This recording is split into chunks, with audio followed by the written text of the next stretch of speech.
Train चलने को ही थी कि अचानक कोई जाना पहचाना सा चेहरा जनरल बोगी में आ गया। मैं अकेली सफर पर थी। सब अजनबी चेहरे थे। स्लीपर का टिकट नहीं मिला तो जनरल डिब्बे में ही बैठना पड़ा। मगर यहाँ ऐसे हालात में उस शख्स से मिलना जिंदगी के लिए एक संजीवनी के समान था। जिंदगी भी कम वक्त कभी कभी अजीब से मोड़ पर ले आती है। ऐसे हालातों से सामना करवा देती है जिसकी कल्पना तो क्या कभी ख्याल भी नहीं कर सकते। वो आया और मेरे पास ही खाली जगह पर बैठ गया। न मेरी तरफ देखा, न पहचानने की कोशिश की। कुछ इंच की दूरी बनाकर चुपचाप पास आकर बैठ गया। बाहर सावन की रिमझिम लगी थी, इसी कारण वो कुछ भीग गया था। मैंने कनखियों से नजर बचाकर उसे देखा। उम्र के इस मोड़ पर भी कम वक्त वैसा का वैसा ही था। हाँ, कुछ भारी हो गया था, मगर इतना ज्यादा भी नहीं। फिर उसने जेब से चश्मा निकाला और मोबाइल में लग गया। चश्मा देखकर मुझे कुछ आश्चर्य हुआ। उम्र का यही एक निशान उस पर नजर आया था कि आंखों पर चश्मा चढ़ गया था। चेहरे पर और सर पर मैंने सफेद बाल खोजने की कोशिश की, मगर मुझे नहीं दिखे। मैंने जल्दी से सर पर साड़ी का पल्लू डाल दिया। बालों को डाई किए काफी दिन हो गए थे। मुझे ज्यादा तो नहीं थे सफेद बाल मेरे सर पर, मगर इतने जरूर थे कि गौर से देखो तो नजर आ जाए। मैं उठकर बाथरूम गई। हैंडबैग से फेस वॉश निकाला, चेहरे को ढंग से धोया। फिर शीशे में चेहरे को गौर से देखा।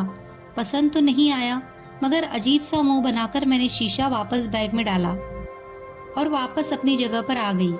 मगर वो साहब तो खिड़की की तरफ से मेरा बैग सरकाकर खुद खिड़की के पास बैठ गए थे। मुझे पूरी तरह देखा भी नहीं, बस बिना देखे ही कहा, सॉरी, भाग कर चढ़ा तो पसीना आ गया था, थोड़ा सूख जाए फिर अपनी जगह बैठ जाऊंगा। फिर वो अपने मोबाइल में लग गया।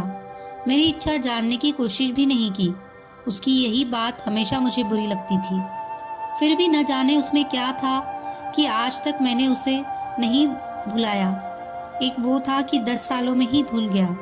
मैंने सोचा शायद अभी तक गौर नहीं किया, पहचान लेगा। थोड़ी मोटी हो गई हूँ शायद, इसीलिए नहीं पहचाना।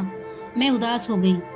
जिस शख्स को जीवन में कभी भुला ही नहीं पाई, उसको मेरा चेहरा ही याद नहीं। माना कि औरतों और लड़कियों को ताड़ने की इसकी आदत नहीं, मगर पहचानने भी नहीं। शादीशुदा है, मैं भी शादीशुदा हूँ। जानती थी इसके साथ रहना मुश्किल है, मगर इसका मतलब यह तो नहीं कि अपने ख्यालों को, अपने सपनों को जीना छोड़ दूँ। एक तमन्ना थी कि कुछ पल खुल के उसके साथ गुजारूं। माहौल दोस्ताना ही हो, मगर हो तो सही। आज वही शख्स पास बैठा था जिसे स्कूल टाइम से मैंने दिल में बसा रखा था। सोशल मीडिया पर उसके सारे अकाउंट चोरी छुपे देखा करती थी। उसकी हर कविता, हर शायरी में खुद को खोजा करती थी। वह तो आज पहचान ही नहीं रहा। माना कि हम लोगों में कभी प्यार की पिंगे नहीं चली, ना कभी इजहार हुआ। हाँ, वो हमेशा मेरी केयर करता था और मैं उसकी केयर करती थी। कॉलेज छूटा तो मेरी शादी हो गई और वो फौज में चला गया। फिर उसकी शादी हुई। जब भी गाँव गई उसकी सारी खबर ले आती थी। बस ऐसे ही जिंदगी गुजर गई। आधे घंटे से ऊपर हो गया। वो आराम से खिड़की के पास बैठा मोबाइल में लगा था। देखना तो दूर, चेहरा भी ऊपर नहीं किया। मैं कभी मोबाइल में देखती, कभी उसकी तरफ। सोशल मीडिया पर उसके अकाउंट खोल कर देखे, तस्वीर मिलाई। वही था, पक्का वही, कोई शक नहीं था। वैसे भी हम महिलाएं पहचानने में कभी भी धोखा नहीं खा सकती। 20 साल बाद भी सिर्फ आंखों से पहचान ले। फिर और कुछ वक्त गुजरा, माहौल वैसा का वैसा था। मैं बस पहलू बदलती रही। फिर अचानक टीटी आ गया, सबसे टिकट पूछ रहा था। मैंने अपना टिकट दिखा दिया। उसने पूछा तो उसने कहा नहीं है। टीटी बोला फाइन लगेगा। वो बोला लगा दो।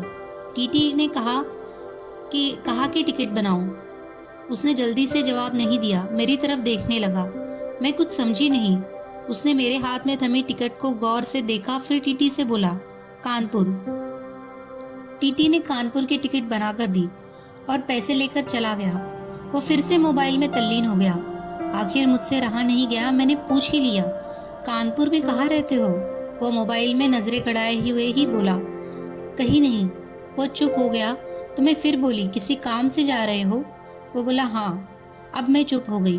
वो अजनबी की तरह बात कर रहा था और मैं अजनबी से कैसे पूछ लूँ कि किस काम से जा रहे हो।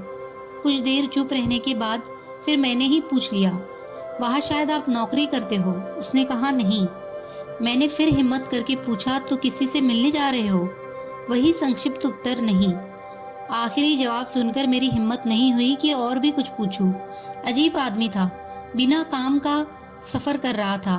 मैं मुंह फेर कर अपने मोबाइल में लग गई। कुछ देर बाद खुद ही बोला, ये भी पूछ लो क्यों जा रहा हूँ कानपुर। मेरे मुंह से जल्दी में निकला, बताओ क्यों जा रहे हो? फिर अपने ही उतावलेपन पर मुझे शर्म आ गई। उसने थोड़ा सा मुस्कुराते हुए कहा, एक पुरानी दोस्त मिल गई जो आज अकेले सफ़र पर जा रही थी। फौजी आदमी हूँ, सुरक्षा करना मेरा कर्तव्य है, अकेले कैसे जाने देता, इसीलिए उसे कानपुर तक छोड़ने जा रहा हूँ। इतना सुनकर मेरा दिल जोर से धड़का। नॉर्मल नहीं रह सकी मैं, मगर मन के भावों को दबाने का असफल प्रयत्न करते हुए मैंने हिम्मत करके फिर पूछा, कहाँ है वो दोस्त? कमबख्त फिर मुस्कुराता हुआ बोला, यही मेरे पास बैठी है ना। इतना सुनकर मेरे सब कुछ समझ में आ गया कि क्यों उसने टिकट नहीं लिया, क्योंकि उसे तो पता ही नहीं था कि मैं कहाँ जा रही हूँ। सिर्फ और सिर्फ मेरे लिए वो दिल्ली से कानपुर का सफ़र कर रहा था। जानकर इतनी खुशी मिली कि आंखों में आंसू आ गए। दिल के भीतर एक गोला सा बना और फट गया। परिणाम में आंखें तो भीगनी ही थी। बोला, रो क्यों रही हो? मैं बस इतना ही कह पाई, तुम मर्द हो, नहीं समझ सकते। वो बोला, क्योंकि थोड़ा बहुत लिख लेता हूँ, इसीलिए कवि और लेखक भी हूँ, सब समझ सकता हूँ। मैंने खुद को संभालते हुए कहा, शुक्रिया मुझे पहचानने के लिए और मेरे लिए इतना टाइम निकालने के लिए। वो बोला, प्लेटफॉर्म पर अकेली घूम रही थी, कोई साथ नहीं दिखा तो आना पड़ा। कल ही रक्षाबंधन था, इसीलिए बहुत भीड़ है, तुमको यूँ अकेले सफ़र नहीं करना चाहिए। क्या करती, उनको छुट्टी नहीं मिल रही थी और भाई यहाँ दिल्ली में आकर बस गए। राखी बांधने तो आना ही था, मैंने मजबूरी बताई। ऐसे भाइयों को राखी बांधने आई हो जिनको ये भी फिक्र नहीं कि बहन इतना लंबा सफ़र अकेले कैसे करेगी। भाई शादी के बाद भाई रहे ही नहीं, भाभीयों के हो गए, मम्मी पापा रहे नहीं, कहकर मैं उदास हो गई। वो फिर बोला, तो पति को तो समझना चाहिए, उनकी बहुत बिजी लाइफ है, मैं ज़्यादा डिस्टर्ब नहीं करती और आजकल इतना खतरा नहीं रहा, कर लेती हूँ मैं अकेले सफ़र। तुम अपनी सुनाओ, कैसे हो? अच्छा हूँ, कट रही है ज़िंदगी। मेरी याद आती थी क्या? मैंने हिम्मत करके पूछा। वो चुप हो गया, कुछ नहीं बोला। तो मैं फिर बोली, सॉरी, यूं ही पूछ लिया, अब तो परिपक्व हो गए हैं, कह सकते हैं ऐसी बात। उसने शर्ट की बाजू की बटन खोलकर हाथ में पहना वो तांबे का कड़ा दिखाया जो मैंने ही फ्रेंडशिप पर उसे दिया था। बोला, याद तो नहीं आती, पर कमबख्त ये तेरी याद दिला देता था। कड़ा देखकर दिल को बहुत सुकून मिला। मैं बोली, कभी संपर्क क्यों नहीं किया? वो बोला, डिस्टर्ब नहीं करना चाहता था, तुम्हारी अपनी ज़िंदगी है और मैं अपनी ज़िंदगी, मेरी अपनी ज़िंदगी है। मैंने डरते डरते पूछा, तुम्हें छू लूँ? वो बोला, पाप नहीं लगेगा? मैं बोली, नहीं, छूने से नहीं लगता। और फिर मैं कानपुर तक उसका हाथ पकड़कर बैठी रही। बहुत सी बातें हुई। जिंदगी का एक ऐसा यादगार दिन था जिसे आखिरी सांस तक नहीं भुला पाऊंगी। वो मुझे सुरक्षित घर छोड़कर गया, रुका नहीं, बाहर से ही चला गया। जम्मू थी उसकी ड्यूटी, चला गया। उसके बाद उससे कभी बात नहीं हुई, क्योंकि हम दोनों ने एक दूसरे के फ़ोन नंबर नहीं लिए। हालांकि हमारे बीच कभी भी नापाक कुछ भी नहीं हुआ। एक पवित्र सा रिश्ता था, मगर रिश्तों की गरिमा बनाए रखना ज़रूरी था। फिर ठीक 1 महीने बाद मैंने अखबार में पढ़ा कि वो देश के लिए शहीद हो गया। क्या गुजरी होगी मुझ पर वर्णन नहीं कर सकती।